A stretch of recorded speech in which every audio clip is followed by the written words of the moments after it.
Aries, this is Tisch Aitken, and this is your monthly report for the month of January.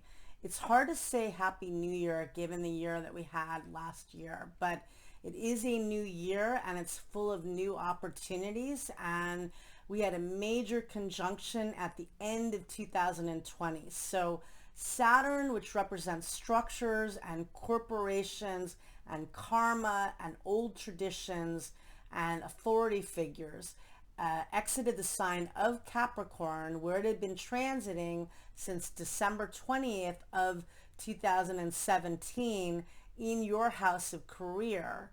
And it entered the sign, the fixed air sign of Aquarius, in your house of networking and community and higher learning and enlightenment and wishes and connection, among other things. That's the house of Aquarius, and now we're in the age of Aquarius because Saturn and Jupiter met up at 0 degrees and 29 minutes of Aquarius on the winter solstice in your house of networking. And Saturn is going to be there until March of 2023. So you're really focused and centered on building your tribe, on networking, on finding community and finding connection in a very disconnected world, a very polarized world too. And we need to come together to rebuild. And our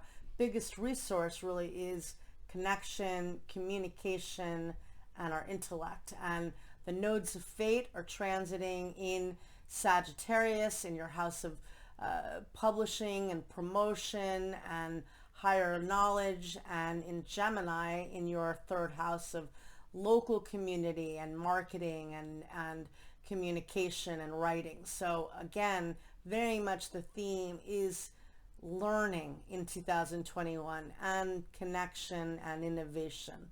And so that's a big deal for all of us. And Jupiter in Aquarius is a lot more fun than Jupiter in Capricorn. It helps to bring more friendships and expand our knowledge and help us to innovate in a time where we really need to rebuild. And so that's also really exciting. So we begin January on the 1st. Mercury is still in the sign of Capricorn, transiting in your house of career and public reputation, and it forms what's known as a sextile, which is a very helpful aspect to Neptune, the planet of dreams and imagination. And that's a really good aspect for manifesting and meditating and thinking about what you want to accomplish in 2021. On January 4th, Mercury meets up with Pluto, the planet of death and transformation, in your house of career. That can be really good for doing research and investigation and uncovering things.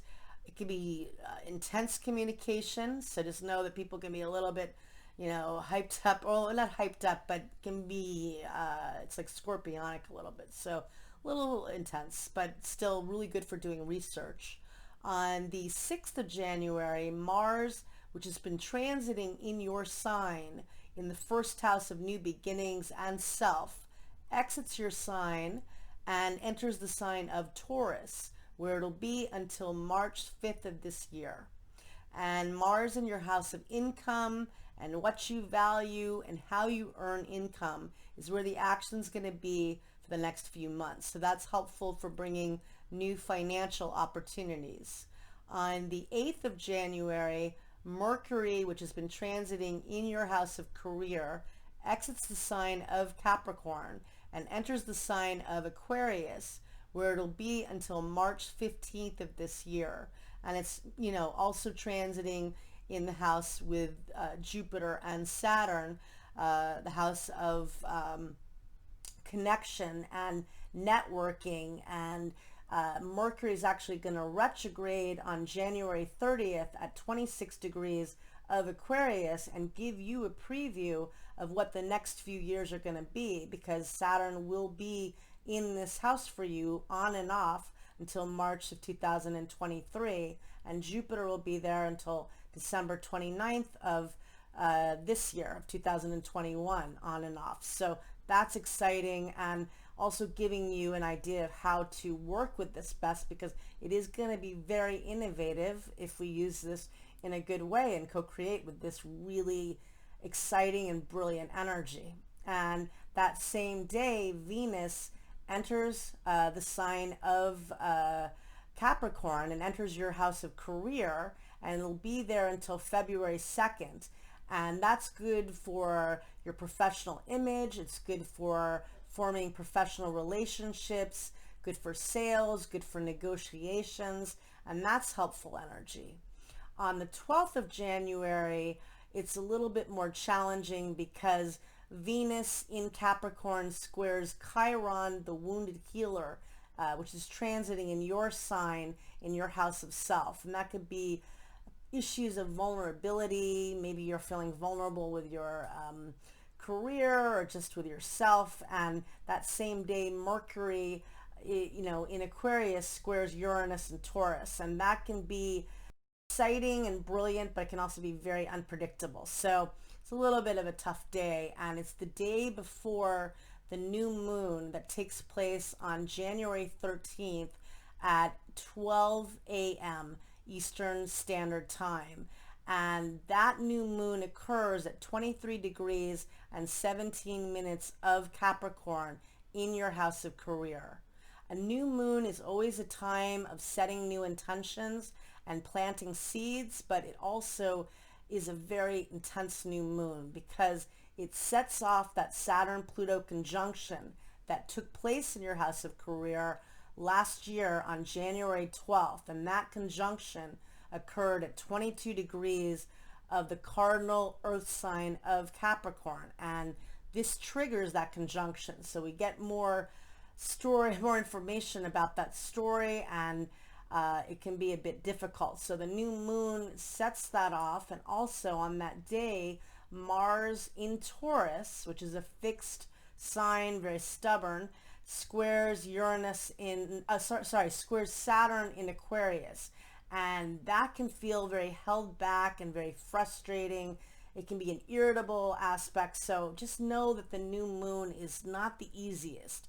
It is definitely kind of a tough new moon. And on the following day, on the 14th, the sun meets up with Pluto, and that can indicate endings, and that's very intense. And on that same day, Uranus stations direct, and that is also really unpredictable and chaotic, and that's the modern ruler of the sign of Aquarius, because Aquarius has two rulers. In ancient astrology, Saturn rules the sign of Aquarius, and it's not as heavy and karmic as it is in Capricorn. And in modern astrology, Uranus, which is the planet of brilliance and chaos and the unexpected, also rules Aquarius. So Uranus stations direct. We're in the age of Aquarius. We've got Saturn and Jupiter transiting with Mercury alongside in Aquarius. So a lot of Aquarian and Uranian themes and very unpredictable energy as we just launch into this whole new beginning. So that's an intense day. And then on the 17th of January, Jupiter squares Uranus in the sky, and that can be actually unexpected opportunities. That can be unexpected financial opportunities, but it is disruptive, and it could exaggerate all of this chaos and unpredictability. So I would expect the middle of January to be kind of a little bit crazed, and all over the place, but can be exciting and full of a lot of opportunities too. And just pay attention again to the whole Mercury and Aquarius story. On the 19th of January, the sun enters the sign of Aquarius and will be transiting in your 11th house of friends and networking until February 19th. And that's a nice placement for connecting with others. On the 20th of January, Mars in Taurus joins up with Uranus, and that can be a difficult combination. That can be combative, that can be prone to accidents for people. People can have events like that happen blue. So just be careful on the 20th, but it also can be very innovative for taking action, and it is transiting in your house of income. So using it in that way would be a better use of that energy. On January 23rd, Venus in Capricorn forms a beautiful sextile to Neptune, and that's really creative energy and very helpful. And on that same day, Mars squares Jupiter, and that expands the good fortune, and I like the energy of that day. And on the 26th of January, the Sun in Aquarius squares Uranus and Taurus, and that can be unexpected, chaotic energy. And Neptune squares the North Node of Fate, and so that can dissolve connections, that could bring spiritual connections, but it can be a bit of a wacky day, I would expect, you know. And then on the 28th of January, we have a full moon that takes place at 2:16 p.m. Eastern Standard Time at 9 degrees and 6 minutes of Leo. And this falls in your house of romance. And on that day, Venus in Capricorn meets up with Pluto.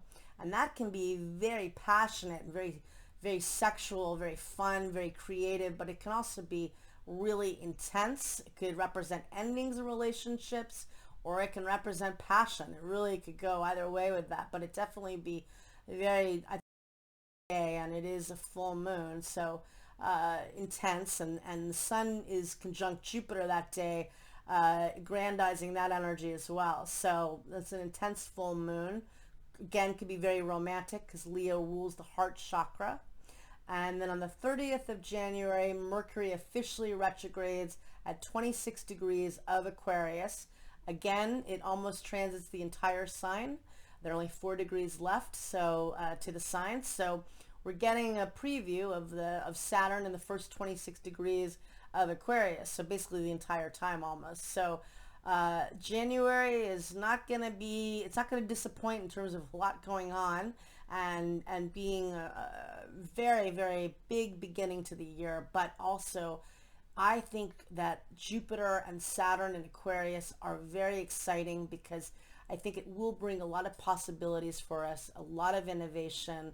And yes, there will be chaos, and through chaos we get enlightenment. And I think that's the way to look at it. Nietzsche said it in a way that I can't now, so look up the quote. And I wish you a lot of luck, Aries. Take care. All right, bye-bye.